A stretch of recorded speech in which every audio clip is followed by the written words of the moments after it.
A new game has just been announced. At first you get excited because it's a game for a franchise you know or it comes from a developer with a track record of success. More information about the game emerges, maybe even a trailer, and at some point, the developers inevitably announce that the game will be live service. Suddenly, not only has all your hype gone out the window, but it lands on a spike. Despite the increasing number of live service games being released, people don't seem to want to play them. I could make a whole video just naming live service games that were released, failed, and shut down their servers, or were pulled from online stores, or both at the same time. The actually established live service games are seemingly impossible to compete with. However, there is one exception. A game that is a sequel to a game that almost no one played, developed by just 100 people and from a studio that hasn't released anything in 9 years, has managed to outshine some of the biggest franchises in gaming. Today we're going to analyze Helldivers 2 and explore the reasons why this title has become the unexpected hit of 2024. Let's check it out.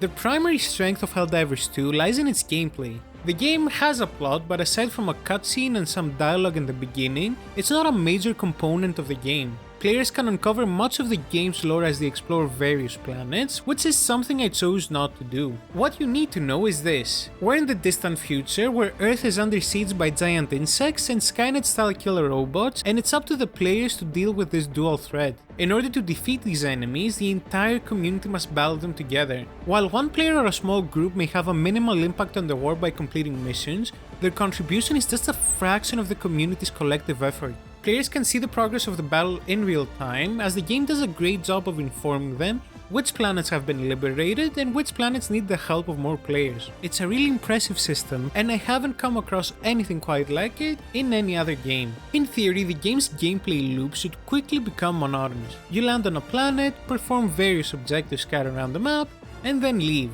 There's no other mode, and although there are various objectives, the gameplay of killing robots or insects remains the same. There are countless live service games that work in a very similar way and haven't retained players like Helldivers 2. And I'm one of them. I'm already 25 hours into the game and I want to keep playing it. But what is it that makes Helldivers 2 work? In my experience, I think the main reason this game has succeeded is that its missions are a serious challenge. Many live service games fall into the trap of making their gameplay too easy or their path to victory too boring. Does your gun have a higher number than the number above your opponent's head? You win. If not, you have to do 15 more side missions. These systems often lead players to disengage mentally, mindlessly continuing gameplay simply to occupy their hands. On the contrary, you need to be constantly concentrated in Helldivers 2. Players must confront swarms of enemies that coordinate to overwhelm them. Take the chargers for example. These massive bugs boast protective armor on their fronts, leaving only their backs vulnerable. On their own, they're not much of a threat. You wait for them to attack, take a step in any direction, and you're fine. But when accompanied by 30 smaller insects poised to attack you once you stop, they become a massive threat. Cooperation, coordination, and the avoidance of friendly fire, something that's harder than it seems, are imperative to defeating enemies. This aspect of gameplay contributes to its high enjoyability and creates a desire among players to engage with it again and again. However, this isn't the sole reason why players have gravitated towards Helldivers 2. The game also excels at creating interesting scenarios, whether they're impressive or simply funny. Let's delve into the impressive moments first. 17 years ago, Call of Duty Modern Warfare introduced killstreaks to gaming, a groundbreaking feature that allowed players to unlock powerful weapons based on their performance in a match. Helldivers 2 is essentially a game based on these kind of killstreaks, but they're even more powerful. Each mission can be filled with more explosions than a Michael Bay movie, as killstreaks, or stratagems as they're called here, can determine the outcome of a mission. The proper use of an orbital laser can be the difference between the success and failure of a mission. Moreover, the presentation of these stratagems is top notch, and even if you are miles away from the battle, if a teammate uses a cluster bomb, you'll know. While killstreaks have been around for years in gaming, I've never seen them have such devastating power. On the flip side, Helldivers 2 excels at creating funny moments. In my 25 hours with the game, I have countless stories I could share with you, like when the robots were preventing the stratagems from working properly, making me drop a cluster bomb on myself while anticipating a guard dog to drop. Thinking I was being clever, I deployed the cluster bomb waiting for a guard dog to drop, only to have a cluster bomb rain down on one of my teammates instead. Another incident involved one teammate shoving another off a hill we were defending, prompting the other teammate to retaliate by pushing me off the hill, thinking I was the one who originally pushed him off. Helldivers 2 lends itself remarkably well to slapstick comedy in a way that very few games have managed. Another reason why the game has succeeded is the way it handles microtransactions. Like all live service games, Helldivers 2 features an in-game shop where players can spend real money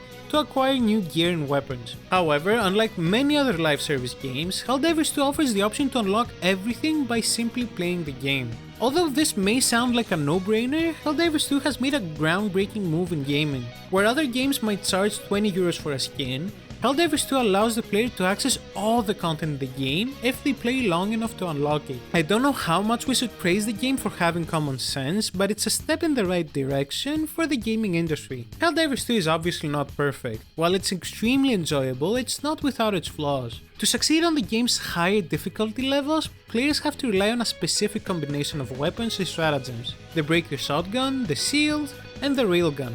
This combination is by far the best in the game, or rather it was, because at the time of the video's creation, an update significantly nerfed the aforementioned things. I don't think I agree with the strategy.